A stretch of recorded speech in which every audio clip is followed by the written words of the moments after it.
ओम ह्रीं गणीं सूर्यादित्याय नमः। जपाकुसुम संकाशम काश्यपेयम् आदित्यं तमोरिसर्पापग्नं प्रणतोऽस्मि दिवाकरम्।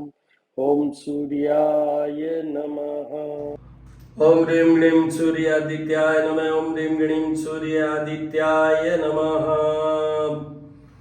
आज मैं आपको सूर्य देव के उपाय बता रहा हूँ। सूर्य को प्रसन्न करने के लिए, आदित्याय को प्रसन्न करने के लिए, आदित्य के पुत्र को प्रसन्न करने के लिए उपाय।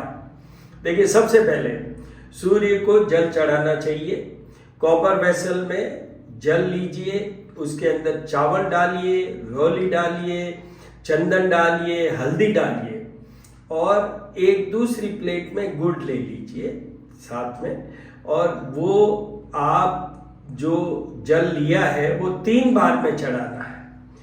एक ही पात्र से, एक ही बर्तन से, नॉर्मली लोटे से ही चढ़ाते हैं हम। जो उससे हम चढ़ाएंगे तो 1 बार चढ़ाया, फिर 2 बार चढ़ाया, 3 बार चढ़ाया, ऐसे करके चढ़ाइए। और 12 बजे से पहले, हो सके तो 10 बजे से पहले, और हो सके तो सूर्य उदय के समय आप चढ़ाएं।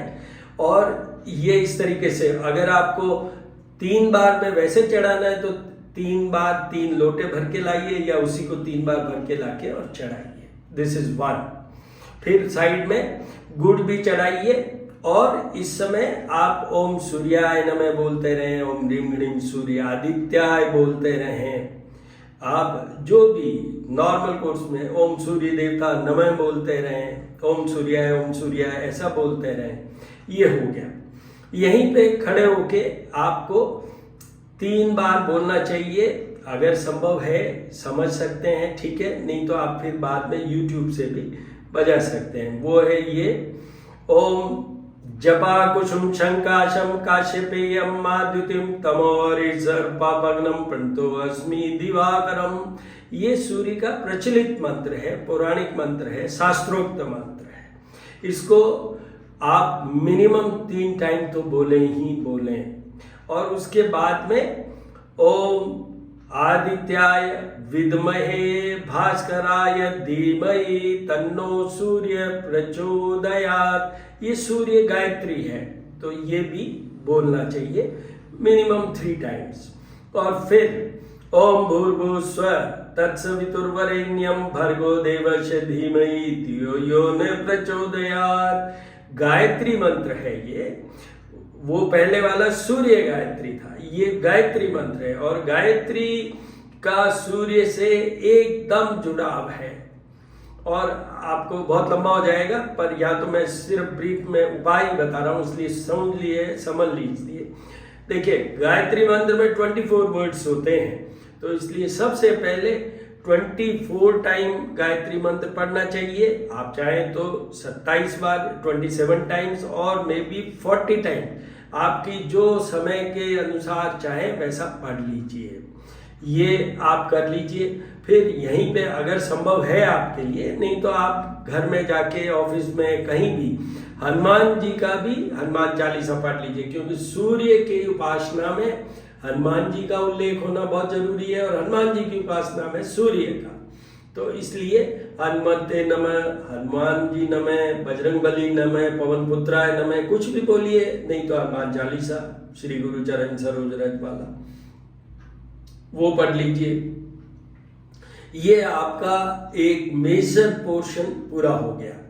और फिर ये जो उन लोगों के लिए बता रहा हूं जिनके के जन्म का जो पीरियड था वो 15 अक्टूबर से 15 नवंबर तक था, जब सूर्य नीचस्थ राशि पे होते हैं, डिप्लीशन तुला राशि के होते हैं। तो उन लोगों के वो सूर्य कहीं भी पड़ा हुआ हो जन्म कुंडली में, 12 हाउसेज होते हैं, उन 12 हाउसेज में से किसी में भी पड़ा हो, तो भी उनको एक काम करना चाहिए कि वो आदित्य हृदय स्तोत्र इसका पाठ करें या YouTube से सुने। आप बाथरूम में नहीं होने चाहिए और आप नींद में नहीं होने चाहिए। फिर आप अपने घर में, ऑफिस में भी इसको सुन सकते हैं। उनकी भी, वहाँ की लेवल की एनर्जी भी सुधरेगी और आपकी स्वयं की तो सुधरेगी। इस आदित्य हृदय का मेन है to infuse, to boost up the power of sun and power of yours also. भगवान राम और रावण का जब युद्ध हो रहा था तो राम जी एग्जॉस्ट फील कर रहे थे। उस समय ये आदित्य हृदय स्तोत्र अगस्त ऋषि ने उनको बताया और उसका भी 3 बार पाठ करने के बाद ही कुड किल रावण। तो ये उसके पीछे का है। फिर आपको मैं ये बता दूं उन सब लोगों के लिए जो कि सूर्य जिनके भी जन्म कुंडली के अंदर जन्म के समय की पोजीशन की बात कर रहा हूं। अगर सूर्य का प्लेसमेंट 6th हाउस में है, 8th हाउस में है, 12th हाउस में है, 4th हाउस में है, तो उनको भी ये आदित्य हृदय स्तोत्र का पाठ करना चाहिए और साथ में ही जो मैंने पहले बताए वो सब उपाय भी उनको करने चाहिए।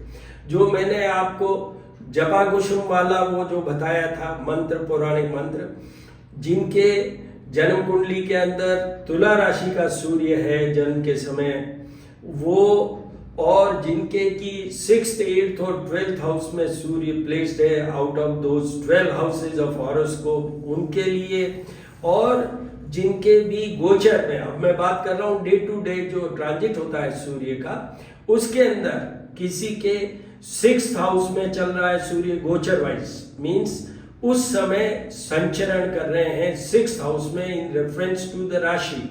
जैसे मैं बताऊं मेष राशि है, मेष राशि है, अब उनके आगे 17 को सूर्य बदल रहे हैं तो कन्या राशि में आएंगे तो उनके 6th हाउस में होगा, तो उनके लिए भी। उसके बाद में जिनके भी गोचर में, संचरण में, ट्रांजिट में 8th हाउस में सूर्य हो, 8th हाउस में सूर्य हो, वो अभी जैसे कुंभ राशि को आएंगे 17 सितंबर से जब सूर्य कन्या राशि के आएंगे, तो उन लोगों के लिए मैं एक एग्जांपल दे रहा हूं ये। उसके अलावा जैसे कि तुला राशि के ये 12th हाउस में आएंगे जब कन्या के सूर्य होंगे, तो उन लोगों के लिए ये जप और पूजा भी करवा लेना चाहिए। तो इसको वापस ब्रीफ कर देता हूं। जिन किन्हीं के भी सूर्य नीचस्थ है जन्म कुंडली में उनके लिए, दूसरा उन सभी के लिए जिनके हॉरोस्कोप के अंदर 12 हाउसेज में से 6th, 8th और 12th हाउस में सूर्य प्लेस्ड है at the time of birth, और थर्ड उनके लिए जिनका की गोचर में सूर्य उनकी राशि के रेफरेंस में, राशि से 6th हाउस में, 8th हाउस में और 12th हाउस में चल रहे हैं, उनको इन पौराणिक मंत्र का जाप और पूजा करवा लेना चाहिए। और ये ब्राह्मण द्वारा ही होगा, आप स्वयं नहीं कर पाएंगे। तो ये ब्रीफ में मैंने आपको सूर्य के उपाय बताए हैं और आप करिएगा। यहाँ पर आप हनुमान जी के और सूर्य देव के दर्शन भी कीजिए और आनंद लीजिए, आनंद लीजिए। ओम ह्रीं गणेश सूर्य आदित्याय नमः। ओम हनुमते नमः।